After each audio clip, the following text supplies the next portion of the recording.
diese diagonal nach oben stehen, dann wissen wir, dann geht's los. Und das ist genau jetzt der Fall. Ho!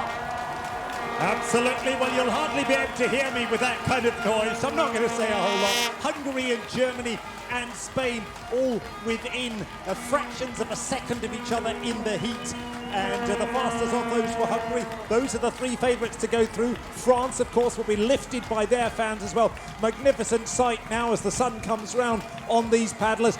Great attack by the Germans in the centre lane in that very tasteful little pink boat. The Hungarians and Spain fighting with them as well. The Czech Republic still looking in with a chance. Vize-Weltmeister gegen Weltmeister. Deutschland gegen Spanien. So sind sie letztes Jahr ins Ziel gekommen. Spanien vor Deutschland. Die Streckenhälfte ist überpaddelt, aber hier sind Spanien, Deutschland und Ungarn vorne, denn die haben sich hier noch dazu gesellt. Und das alles eine halbe Länge vor dem Rest des Feldes. Well, at 200, Hungary had a couple of inches advantage. It's everything now, all the way to the line. Over to you, at the line. Und hier kommt Deutschland, jetzt gehen sie nach vorne. Jetzt kommt hier der Endspurt von Rentschmidt, Lemke, Schopf und Liebscher. Jetzt hauen sie die Paddel nochmal ganz kräftig in den Tümpel und dann geht die Spitze vorne raus. 72 arms, 9 crews, 1 mission. Get across the line first, and it is Germany. First across the line, followed by Hungary, and I think Spain. Arms being thrown up in the air in celebration. Those are your 3 crews that will go through to the A final and have a chance at keeping their Olympic dreams alive. Germany first, Hungary second, Spain third.